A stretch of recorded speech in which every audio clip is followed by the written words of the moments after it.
Hey there, it's Ryan Skaggs, and this is the Mortgage Minute. Thank you so much for tuning in. This channel is dedicated to everything mortgage, interest rate, and real estate. So let's dive in. We've got the average 30-year fixed here mid-June, doing the video at 2.93. We're down 3 basis points from the week before. We had a Fed meeting this past week. That was really big news. That was very volatile in the market. We've really kind of settled back out here. The meeting was Wednesday. It's now Friday. So we have seen, over the last couple of days, some really big spikes in volatility, but we have kind of settled back in. The recent trend over the last few days is that rates are looking to head just a little bit higher. But over the last few weeks, at least, the trend has been that rates have ticked down a little bit and gone a little bit lower. So that's where we're at today. We've seen a little less demand in home buying, at least from a lot of the data points. And I can kind of feel that in my business as well, is there's a little less demand of new buyers coming in. There's a lot of buyers still out there, though, that's for sure. So let's dive into the meat and potatoes of what we want to talk about today. And that is how do we come up with a rate? How is the rate derived? What goes into it, right? Before we go into those specifics, hit that like button, hit that subscribe, get there down there below. You've also got a link to the average 30-year fixed according to Freddie Mac down there as well. So thank you so much. So let's talk about it. I've gotten all written down here. So we basically got 5 different types. So I'm going to kind of show you here of what goes into that interest rate. So first and foremost, and I would say the biggest catalyst for what rate you're going to get is your credit score. Is the different tiering of credit scores is absolutely significant.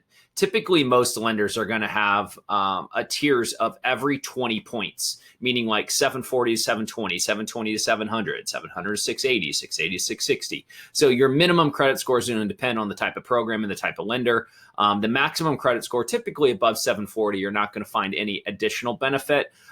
Sometimes when you do jumbo loans, the larger loans, say like $1 million loan or something crazy, there'll be some adjustments above 780 or above 760, 780, 800. They're really incentivizing those really, really high scores. So that is the biggest single indicator is credit score.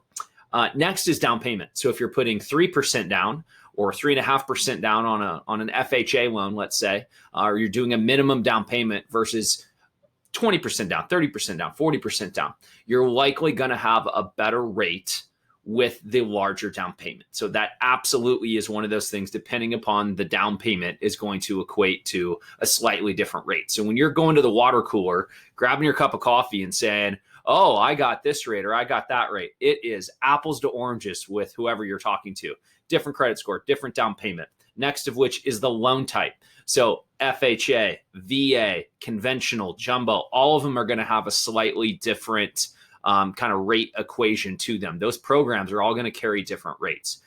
Overall, most lenders are going to be really darn close between an FHA, VA, conventional. They're going to be maybe an eighth, maybe a quarter at the absolute most. Typically, there's not a lot of margin in there. So typically, they're pretty aligned for the most part. So a couple things that people don't think about, these last two, and I'm going to put them up here and kind of keep them up here, is the price of the home and then the loan amount.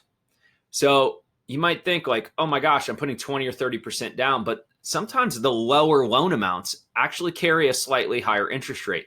And there's lots of factors, but one of which is that they're less enticing to the end investor. And what that means is the lower loan amounts have a higher propensity to be paid off.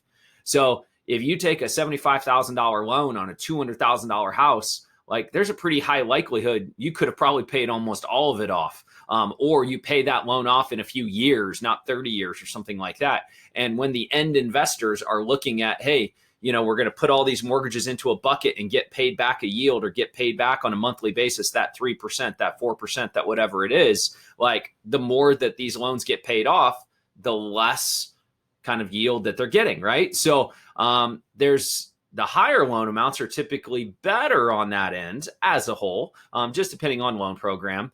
It's a little counterintuitive. You think, well, the higher, there's more risk and there's more, opportunity to fail or go into foreclosure or something else. But when you look at it from that end investor standpoint, is that they're saying, hey, there's going to be some of these that are going to go bad, but we want to make sure we're getting that return. So that's the reason why the home price and then the loan amount are very much significant to the interest rate. It's one of those things a lot of consumers just don't think about.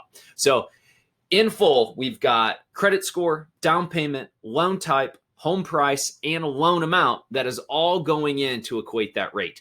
One thing I want to remind you, speaking on behalf of all loan officers across the country, or at least all the equitable and knowledgeable and truthful ones, is that, no matter what rate that you're getting, the days of a loan officer getting paid a bunch of extra money because you took this rate or this product or this or that, those days are almost all gone. Now it's to a point where it's really standardized, likely across all lenders. Some mortgage brokers would have a little bit more leeway, and maybe there's a little bit of, you're kind of battling against them. But for me, if you pick a 30-year fixed or a 20-year fixed or this rate or that rate, that's not going to change anything on my side of things. I am there to be aligned with you. We're playing for the same team, not against each other in terms when it comes to rate. Because I always tell my clients is I want to provide you the very best experience and the very best rate and a competitive rate, so you go and tell your friends and refer more business. So just one thing to keep in mind when you're talking and thinking about rate. So thanks so much for tuning in. This is the Mortgage Minute. We'll see each other again very, very soon.